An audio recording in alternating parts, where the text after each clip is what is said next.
ಬ್ರೇಕ್ನ ನಂತರ ಹಾಟ್ ನ್ಯೂಸ್ಗೆ ಮತ್ತೊಮ್ಮೆ ಸ್ವಾಗತ. ಬ್ರೇಕ್ಗಿಂತ ಮುಂಚೆ ಒಬ್ಬ ಭಯಂಕರ ಆಸಾಮಿಯ ಲೀಲೆಗಳನ್ನು ನೋಡ್ತಾ ಇದ್ರಿ. ಆತನ ಮಾತುಗಳನ್ನು ಕೇಳ್ತಾ ಇದ್ರೆ ಮರದಲ್ಲಿನ ಮಂಗ ಕೂಡ ಕೈ ಬಿಟ್ಟು ಕೆಳಗೆ ಬೀಳಬೇಕು. ಸೋನಿಯಾ ಗಾಂಧಿ ನನಗೆ ಅತ್ಯಂತ ಆತ್ಮೀಯರು ಅಂತಾನೆ. ದೆಹಲಿಗೆ ಹೋದರೆ ಅರ್ಧ ಗಂಟೆಯಲ್ಲಿ ಅವರ ಅಪಾಯಿಂಟ್ಮೆಂಟ್ ಸಿಗುತ್ತೆ ಅಂತಾನೆ. ಅವರು ನನಗೆ ಶೇಕ್ ಹ್ಯಾಂಡ್ ಕೊಟ್ಟು ಇಂಗ್ಲೀಷ್ನಲ್ಲಿ ಮಾತನಾಡಿಸ್ತಾರೆ ಅಂತಾನೆ. ಮುಖ್ಯಮಂತ್ರಿ ಸಿದ್ದರಾಮಯ್ಯನವರನ್ನು ವರುಣಾ ಕ್ಷೇತ್ರದಿಂದ ಗೆದ್ದಿಸ್ಕೊಂಡು ಬಂದಿದ್ದೆ ನಾವು ಅನ್ನೋ ಮಾತನ್ನು ಹೇಳ್ತಾನೆ. ಇನ್ನು ಮಲ್ಲಿಕಾರ್ಜುನ ಖರ್ಗೆ, ಕೇಂದ್ರ ಸಚಿವ ಮಲ್ಲಿಕಾರ್ಜುನ ಖರ್ಗೆ ಅವರಂತೂ ಈತನಿಗೆ ಲೆಕ್ಕಕ್ಕೆ ಇಲ್ಲ. ಬಾಯಿಗೆ ಬಂದಂಗೆ ಮಾತಾಡ್ದ.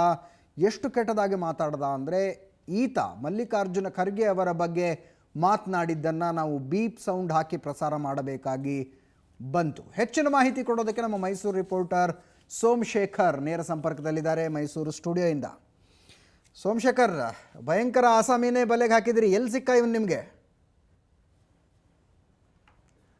ಅಜಿತ್, ಎಲ್ಲಿವರೆಗೆ ಮೋಸ ಹೋಗುವಂಥ ಜನ ಇರ್ತಾರೋ ಅಲ್ಲಿವರೆಗೂ ಕೂಡ ಮೋಸಕ್ಕಂಥವ್ರು ಇದ್ದೇ ಇರ್ತಾರೆ ಅನ್ನುವಂಥದ್ದು ಜನಜನಿತವಾದಂಥ ಮಾತು.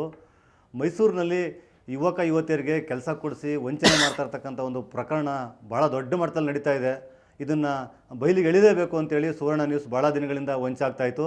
ಆ ಒಂದು ಪ್ರಯತ್ನದಲ್ಲಿ ಇವತ್ತು ಈ ವೇಲುಸ್ವಾಮಿ ಅನ್ನುವಂಥ ನಾಜುಕಯ್ಯ ಇವತ್ತು ಸಿಕ್ಕಿಬಿದ್ದಿದ್ದಾನೆ.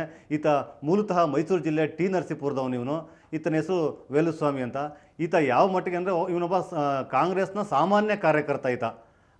ಅದರಿಂದಾಗಿ ಎಷ್ಟು ಮಟ್ಟಿಗೆ ಇವನು ವಂಚನೆ ಮಾಡಿದ್ದಾನೆ ಅಂದರೆ ಇದುವರೆಗೆ ಲೆಕ್ಕಕ್ಕೆ ಇಲ್ಲ. ಭಾಳಷ್ಟು ಜನಕ್ಕೆ ವಂಚನೆ ಮಾಡಿರ್ತಕ್ಕಂಥದ್ದು, ಅದರಲ್ಲಿಯೂ ಯುವತಿಯರನ್ನು ಟಾರ್ಗೆಟ್ ಮಾಡುವಂಥದ್ದು, ಅಮಾಯಕ ಯುವಕರನ್ನು ಟಾರ್ಗೆಟ್ ಮಾಡುವಂಥದ್ದು. ಏನಂದರೆ ಕಳೆದ 27ನೇ ತಾರೀಕು ಮೈಸೂರು ಸಮೀಪದ KRSನಲ್ಲಿ ಒಂದು ಮದುವೆ ಸಮಾರಂಭದಲ್ಲಿ ಒಬ್ಬ ಯುವತಿಗೆ ಪರಿಚಯ ಆಗ್ತಾನೆ. ಆ ಯುವತಿಯನ್ನು ಪರಿಚಯ ಮಾಡ್ಕೊಳ್ತಾನೆ. ಏನು ಕೆಲಸ ಮಾಡ್ತಾ ಇದೆಯಮ್ಮ ಅಂತ ಕೇಳ್ತಾನೆ. ಏನೂ ಇಲ್ಲ ಅಂತ ಕೇಳಿದಾಗ, ನಾನು ನಿನಗೆ ಕೆಲಸ ಕೊಡ್ತೇನೆ, ಮೈಸೂರಿನ ಡೈರಿನಲ್ಲಿ ಕೆಲಸ ಕೊಡಿಸ್ತೇನೆ ಅಂತ ಹೇಳ್ತಾನೆ. ಆಗ ನನಗೆ ಅಲ್ಲಿ ಇರೋಂಥ ಅಧ್ಯಕ್ಷರು, ಈಗಿರ್ತಕ್ಕಂಥ ಅಧ್ಯಕ್ಷರು ಗೊತ್ತಿದ್ದಾರೆ, ಹಿಂದೆ ಇದ್ದಂಥ ಅಧ್ಯಕ್ಷರು ನನಗೆ ತುಂಬ ಕ್ಲೋಸು, ನನಗೆ ನೀವು ಬಂದರೆ ನನಗೆ ಅಪ್ಲಿಕೇಶನ್ ಹಾಕಿದ್ರೆ ಸಾಕು, ನಾನು ಕೆಲಸ ಕೊಡಿಸ್ತೇನೆ ಅಂತೇಳಿ ಆ ಥರ ಪರಿಚಯ ಮಾಡ್ಕೊಳ್ತಾನೆ. ಆ ಯುವತಿ ತನ್ನ ಅಣ್ಣಂದಿರಿಗೆ ಈ ವಿಷಯನ ಮುಟ್ಟಿಸ್ತಾರೆ. ಆ ಅಣ್ಣಂದಿರ ಜೊತೆಗಿರ್ತಕ್ಕಂಥ ಇನ್ನೂ 3-4 ಜನ ಯುವಕರು ಈತನನ್ನು ಸಂಪರ್ಕ ಮಾಡ್ತಾರೆ. ಇವತ್ತು ಬೆಳಗಿನ ಜಾವದಲ್ಲಿ ಮೈಸೂರಿನ ಏನು ಬಸ್ ಸ್ಟ್ಯಾಂಡ್ ಮುಂಭಾಗ ಸಿಗ್ತಾನೆ. ಆನಂತರ ಆರ್ ಗೇಟ್ ಹತ್ರ ಬರ್ತೀನಿ ಅಂತ ಹೇಳ್ತಾನೆ. ಆನಂತರ DC ಆಫೀಸ್ ಹತ್ರ ಬರ್ತೀನಿ ಅಂತ ಹೇಳ್ತಾನೆ. DC ಆಫೀಸ್ ಹತ್ರ ಈತ ಸಿಗ್ತಾನೆ. ಸಿಕ್ತಂಥ ಸಂದರ್ಭದಲ್ಲಿ ನಾನು ಡೈರಿನಲ್ಲಿ ಕೆಲಸ ಕೊಡಿಸ್ತೇನೆ, ಅಷ್ಟೇ ಅಲ್ಲ ನನಗೆ ರೈಲ್ವೆ ಇಲಾಖೆನಲ್ಲೂ ಕೂಡ ಸಾಕಷ್ಟು ಕಾಂಟ್ಯಾಕ್ಟ್ ಇದೆ. ರೈಲ್ವೆ ಇಲಾಖೆಗೆ ಸಂಬಂಧಪಟ್ಟಂಥ ಏನು ರಿಕ್ರೂಟ್ಮೆಂಟ್ಗೆ ಸಂಬಂಧಪಟ್ಟಂಥ ಅಪ್ಲಿಕೇಶನ್ಸ್ ಕೂಡ ನನ್ನ ಹತ್ರ ಇದ್ದಾವೆ. ಒಂದು ಪೋಸ್ಟ್ಗೆ 2.5 ರಿಂದ 2.5 ಲಕ್ಷ ರೂಪಾಯಿ ಆಗುತ್ತೆ. ನೀವು ಜಸ್ಟ್ ನನಗೆ ಅಪ್ಲಿಕೇಶನ್ ತರೋದಕ್ಕೆ 10,000 ದುಡ್ಡು ಕೊಟ್ಟರೆ ಸಾಕು ನನಗೆ ಅಂತ ಹೇಳ್ತಾನೆ. ಆ ಥರ ಈ ಥರ ಏನು ಇಡೀ ಯುವಕರನ್ನು ಒಂದು ಗುಂಪು ಮಾಡಿಕೊಂಡು ಒಂದು ಡೀಲನ್ನು ಕುದುರಾಯಿಸುವಂಥ ಒಂದು ಡೀಲ್ಗೆ ಇವತ್ತು ಕೈ ಹಾಕ್ತಾ, ಆ ಯುವಕರು ನನಗೆ ಗೊತ್ತಿರ್ತಕ್ಕಂಥ ಯುವಕರಾಗಿರೋದ್ರಿಂದ ನನಗೆ ಯುವಕರು ಫೋನ್ ಮಾಡಿದರು. ನನಗೆ ಪರಿಚಯಿಸ್ತಿದ್ದಾರೆ, ಅವ್ರಿಗೆ ಮಾತನಾಡ್ಕೊಂಡು ಅವರು ದುಡ್ಡು ಕೊಡ್ತಾರೆ ಅಂತೇಳಿ ನನ್ನ ಹತ್ರಕ್ಕೆ ಕರ್ಕೊಂಡು ಬಂದರು. ನಾವು ಮೈಸೂರಿನ ಮಹಾರಾಜ ಕಾಲೇಜ್ ಗ್ರೌಂಡ್ಗೆ ಆ ಥರನ ಕರ್ಕೊಂಡು ಹೋಗಿ ಅಲ್ಲಿ ರಹಸ್ಯ ಕಾರ್ಯಾಚರಣೆಯನ್ನು ಮಾಡೋದಕ್ಕೆ ಪ್ರಾರಂಭ ಮಾಡಿದೋ. ಆ ಸಂದರ್ಭದಲ್ಲಿ ಅಜಿತ್, ನಿಜಕ್ಕೂ ಕೂಡ ನೀವು ನೋಡಿದ್ರಿ ಸ್ಕ್ರೀನ್ ಮೇಲೆ ಆತ ಯಾವ್ಯಾವ ವಿಷಯಗಳನ್ನು ಬಹಿರಂಗವನ್ನು ಹೇಳ್ದ ಅಂತಂದರೆ ನಿಜಕ್ಕೂ ಕೂಡ ಆಶ್ಚರ್ಯಕರವಾದಂಥ ವಿಚಾರ. ಅಂದರೆ ಅವನು ಕಳೆದ ಏನು 30/9/2013 ಮಂಡ್ಯದಲ್ಲಿ ಏನು ಸೋನಿಯಾ ಗಾಂಧಿಯವರ ಕಾರ್ಯಕ್ರಮ ನಡೀತೋ ಆ ಕಾರ್ಯಕ್ರಮಕ್ಕೆ ಒಂದು ಇನ್ವೈಟ್ ಪಾಸ್ ಬಂದಿರುತ್ತೆ. ಇದು ನೋಡಿರ್ಬೋದು, ಸ್ಪೆಷಲ್ ಇನ್ವೈಟ್ ಪಾಸ್ ಅಂತ. ಆ ಕಾರ್ಯಕ್ರಮಕ್ಕೋಸ್ಕರ ಈತನಿಗೆ ಒಂದು ಇನ್ವೈಟ್ ಪಾಸನ್ನು KPCCಯಿಂದ ಈತ ಪಡ್ಕೊಂಡಿರ್ತಾನೆ. ಈ ಪಾಸನ್ನು ಇಟ್ಕೊಂಡು ಎಲ್ಲ ಯುವಕರಿಗೂ ತೋರಿಸ್ತಾನೆ. ನಾನು ಸೋನಿಯಾ ಗಾಂಧಿಯವ್ರನ್ನ ಭೇಟಿ ಮಾಡೋದಕ್ಕೆ ಕೊಟ್ಟಿರ್ತಕ್ಕಂಥ ಪಾಸ್ ಇದು, ನನಗೆ ಸ್ಪೆಷಲ್ ಪಾಸ್ ಇದು. ಅಂದರೆ ಸ್ಪೆಷಲ್ ಇನ್ವೈಟ್ ಪಾಸ್ ಅಂದರೆ ಸೋನಿಯಾ ಗಾಂಧಿಯವ್ರನ್ನ ನಾನು ಭೇಟಿ ಮಾಡೋದಕ್ಕೋಸ್ಕರ ಕೊಟ್ಟಿರ್ತಕ್ಕಂಥ ಸ್ಪೆಷಲ್ ಇನ್ವೈಟ್ ಪಾಸ್ ಅಂತೇಳಿ ಎಲ್ಲ ಯುವತಿಯರಿಗೆ ತೋರಿಸುವಂಥದ್ದು. ನನಗೆ ಜಸ್ಟ್ ಈ ಪಾಸ್ನ ತೋರಿಸಿದ್ರೆ ಸಾಕು, ನನಗೆ ಅರ್ಧ ಗಂಟೆನಲ್ಲೇ ನನಗೆ ಸೋನಿಯಾ ಗಾಂಧಿಯವರು ನನಗೆ ಇಂಟರ್ವ್ಯೂ ಕೊಡ್ತಾರೆ. ಆ ರೆಸ್ಟ್ ಟೈಮಲ್ಲಿ ನಾನು ಹೋಗಬೇಕು. ಆ ಸಂದರ್ಭದಲ್ಲಿ ನನಗೆ ಹೋಗಿ ಅವರು ಇಂಗ್ಲೀಷ್ನಲ್ಲಿ ಮಾತಾಡ್ತಾರೆ. ನನಗೆ ಇಂಗ್ಲೀಷಲ್ಲಿ ಬರೋಲ್ಲ ನನಗೆ, ಆದರೂ ಕೂಡ ಅವ್ರ ಜೊತೆ ನಾನು ಮಾತಾಡ್ತೀನಿ. MLA MP ಗಳು ಕೂಡ 1 ದಿನ 2 ದಿನ ಕಾಯಬೇಕು ಸೋನಿಯಾ ಗಾಂಧಿ ಅವ್ರು ನೋಡೋಕ್ಕೆ. ಆದರೆ ನಾನು ಕೇವಲ ಅರ್ಧ ಗಂಟೆಯಲ್ಲಿ ಸೋನಿಯಾ ಗಾಂಧಿ ಅವ್ರನ್ನ ಭೇಟಿ ಮಾಡ್ತಾನೆ. ಇಷ್ಟು ದೊಡ್ಡ ಕಾಂಟ್ಯಾಕ್ಟ್ ನನಗಿದೆ. ಮತ್ತು ನಾನು ವರುಣಾ ಕ್ಷೇತ್ರದಲ್ಲಿದ್ದೇನೆ. ಸಿದ್ದರಾಮಯ್ಯನವ್ರನ್ನ ನಾವೇ ಗೆಲ್ಲಿಸಿದ್ದು. ಮಾದೇವಪ್ಪ ಅವರು ನನಗೆ ತುಂಬ ಕ್ಲೋಸು.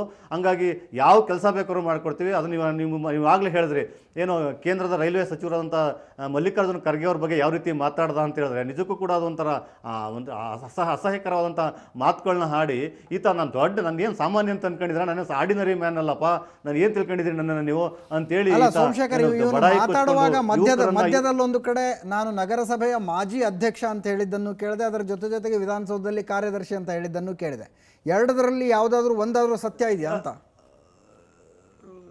ಇಲ್ಲ ಇಲ್ಲ ಇಲ್ಲ ಇವನು ಅವ್ನು ಹೇಳಿದ್ದು ನಗರಸಭೆ ಅಲ್ಲ, ಟಿ ನರಸೀಪುರ ಪಟ್ಟಣ ಪಂಚಾಯಿತಿಯ ನಾನು ಪುರಸಭೆ ಅಧ್ಯಕ್ಷ ಆಗಿದ್ದೆ ಅಂತ ಹೇಳ್ತಾನೆ. ಮತ್ತು ವಿಧಾನಸಭೆಯಲ್ಲಿ ನಾನು ಸೂಪ್ರಿಡೆಂಟ್ ಆಗಿದ್ದೀನಿ ಅಂತ ಒಂದ್ಸಲ ಹೇಳ್ತಾನೆ, ಮ್ಯಾನೇಜರ್ ಅಂತ ಒಂದ್ಸಲ ಹೇಳ್ತಾನೆ. ಅದೇ ಟೈಮಲ್ಲಿ ನಾನು ಕಾಂಗ್ರೆಸ್ ಪಕ್ಷದ ಕಾರ್ಯಕರ್ತ ಅಂತ ಹೇಳ್ತಾನೆ. ಯಾವ ಇಲಾಖೆ ಅಂತ ಹೇಳಿದ್ರೆ ಇರಿಗೇಷನ್ ಇಲಾಖೆ ಅಂತ ಹೇಳ್ತಾನೆ. ಅಂದರೆ ನಾನು ವಿಧಾನಸೌಧಕ್ಕೆ ಹೋಗ್ಬೇಕಾದಂಥ ಅವಶ್ಯಕತೆನೇ ಇಲ್ಲ, ನನಗೆ ವಿಧಾನಸೌಧದಲ್ಲಿ ಕೆಲಸ ಮಾಡೋಕ್ಕೆ ಬೇಕಾದಷ್ಟು ಜನ ಇದ್ದಾರೆ, 2,000 ಜನ ಇದ್ದಾರೆ.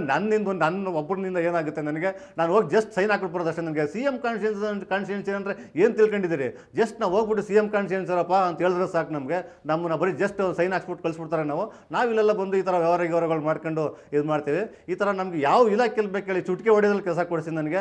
ಅಷ್ಟೇ ಅಲ್ಲ, ಬರೀ ರೈಲ್ವೆ ಇಲಾಖೆಯಲ್ಲಿ ಮಾತ್ರ ಅಲ್ಲ, ಬರೀ ಬೇರೆ ಇನ್ಯಾವುದೇ ಥರದ ಮೈಮೂಲು ಡೈರಿ ಅಂತ ಇಲಾಖೆ ಅಷ್ಟೇ ಅಲ್ಲ, ಮುಂದಿನ ಏನು MP ಎಲೆಕ್ಷನ್ ಆದಮೇಲೆ ತಹಸೀಲ್ದಾರ್ ಪೋಸ್ಟ್ಗೆ ಕಾಲ್ ಮಾಡ್ತಾರೆ. ತಹಸೀಲ್ದಾರ್ ಪೋಸ್ಟ್ನ ಬೇಕಾದ್ರೆ ಕೊಡಿಸ್ತೀನಿ, ಕೇವಲ ಜಸ್ಟ್ 5 lakhs ಅಷ್ಟೇ. 5 ಲಕ್ಷ ರೂಪಾಯಿ ಕೊಟ್ಟರೆ ತಹಸೀಲ್ದಾರ್ ಆಗ್ಬೋದು. ತಹಸೀಲ್ದಾರ್ ಆದಮೇಲೆ ದುಡ್ಡು ಹೆಂಗೆ ಮಾಡೋದು ಅಂತ ನಾನು ಹೇಳ್ಕೊಡ್ತೀನಿ. ನಮ್ಮ ನರಸೀಪುರಕ್ಕೆ ಹಾಕಿಸ್ಕೊಡ್ತೀನಿ ಬೇಕಾದ್ರೆ.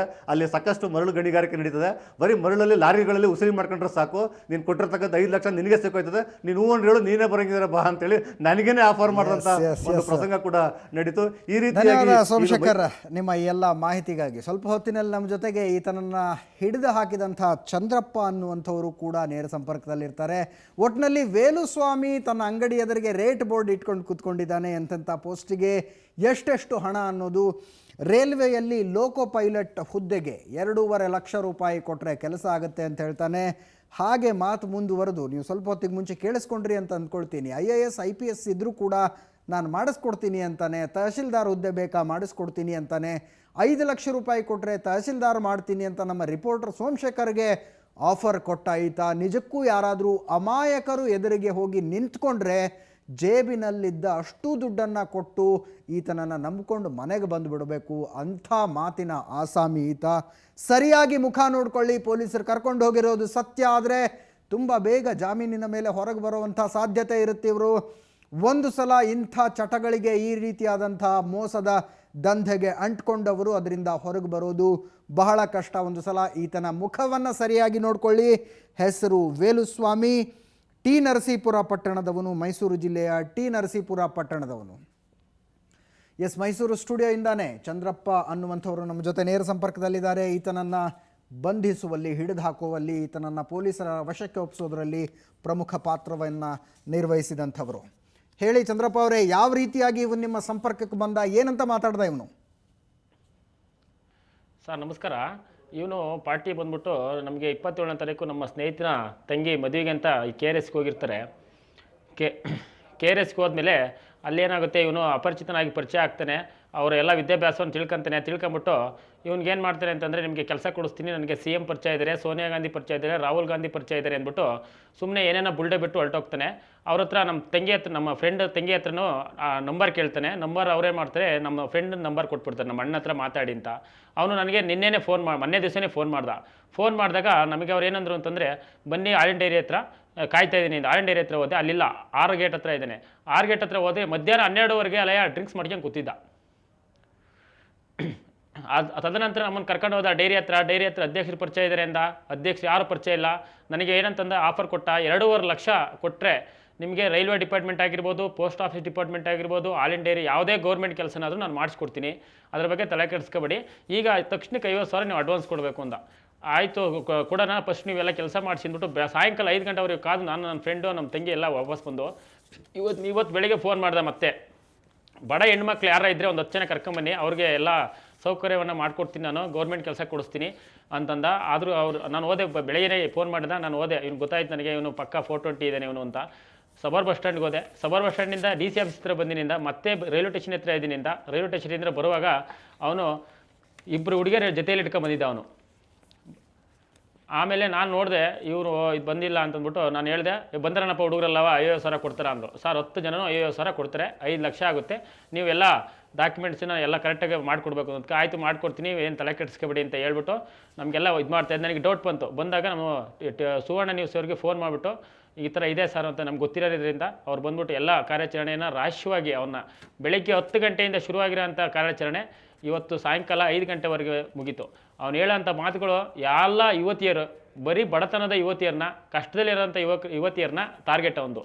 ನಮ್ಮ ಎದುರಿಗೆ ಫೋನ್ ಬರ್ತಾವೆ ಅವನಿಗೆ ಬೆಂಗಳೂರಿಂದ, ಯಾವ್ದಾರ ಇದಾವ ಹುಡುಗಿಯರಿದ್ದಾರೆ ನಿನ್ನ ಹತ್ರ ಕಳಿಸ್ಕೊಡು ಅಂತ. ಇವನು ಹೇಳ್ತಾನೆ ನನಗೆ, ಯಾರಾದರೂ ಬಡ ಹೆಂಗಸರು ಹೆಣ್ಮಕ್ಳಿದ್ರೆ ಕಳಿಸಿ ಅವ್ರಿಗೆಲ್ಲ 2 ದಿನ ತರಬೇತಿ ಕೊಡ್ತೀನಿ ನಾನು. ತರಬೇತಿ ಕೊಟ್ಬಿಟ್ಟು ಅವ್ರಿಗೆಲ್ಲ ಯಾವ್ಯಾವ ಡಿಪಾರ್ಟ್ಮೆಂಟ್ ಹೆಂಗೆ ಎಕ್ಸಾಮ್ ಬರೀಬೇಕು, ರೈಲ್ವೆ ಡಿಪಾರ್ಟ್ಮೆಂಟ್ ಹೆಂಗೆ ಎಕ್ಸಾಮ್ ಬರೀಬೇಕು, ಪೋಸ್ಟ್ ಆಫೀಸ್ ಹೆಂಗೆ ಎಕ್ಸಾಮ್ ಬರೀಬೇಕು, ಇದನ್ನೆಲ್ಲ ನಾನು ಹೇಳ್ಕೊಟ್ಬಿಟ್ಟು ಅವ್ರನ್ನ ತಯಾರಿ ಮಾಡಿ ಅವ್ರನ್ನ ಪಾಸ್ ಮಾಡಿಸೋ ಜವಾಬ್ದಾರಿ ಸರ್ ನಂದು.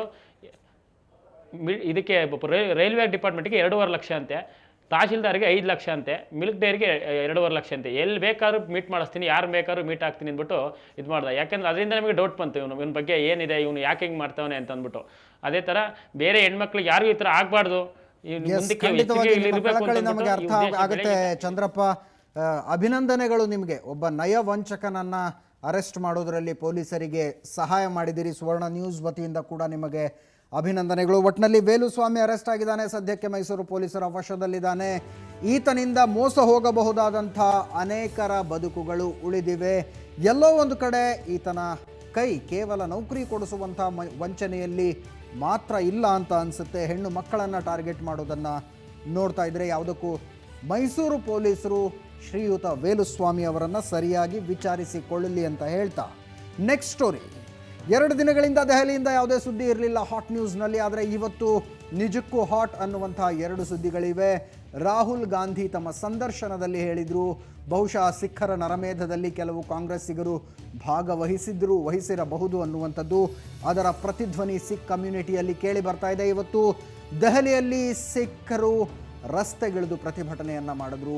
1984ರ ನರಮೇಧದ ತನಿಖೆಯ ಜವಾಬ್ದಾರಿಯನ್ನು CBIಗೆ ವಹಿಸಬೇಕು ಅಂತ. ಅದಕ್ಕೆ ಸಂಬಂಧಪಟ್ಟಂಥ ಸುದ್ದಿ ಕೊಡ್ತೀವಿ. ಅದರ ಜೊತೆಗೆ ಆಮ್ ಆದ್ಮಿ ಪಕ್ಷದ ಸರ್ಕಾರ ದೆಹಲಿಯಲ್ಲಿ 1 ತಿಂಗಳು ಪೂರ್ತಿಗೊಳಿಸಿದೆ. ಮುಖ್ಯಮಂತ್ರಿ ಒಂದು ಪ್ರೆಸ್ ಮೀಟ್ ಮಾಡಿದ್ದಾರೆ, ಅರವಿಂದ್ ಕೇಜ್ರಿವಾಲ್ ಅವರು. ಆ ಪ್ರೆಸ್ ಮೀಟ್ನಲ್ಲಿ ಕಾಂಗ್ರೆಸ್ ಶಾಸಕರೊಬ್ಬರು ಘೋಷಣೆಗಳನ್ನು ಕೂಗಿ ಸ್ವಲ್ಪ ಗಲಾಟೆ ಕೂಡ ಆಯಿತು. ಆ ಸುದ್ದಿಯನ್ನು ಕೊಡ್ತೀವಿ. ಆದರೆ ಅದಕ್ಕಿಂತ ಮುಂಚೆ ಹಾಟ್ ನ್ಯೂಸ್ನಲ್ಲಿ ಇನ್ನೊಂದು ಬ್ರೇಕ್.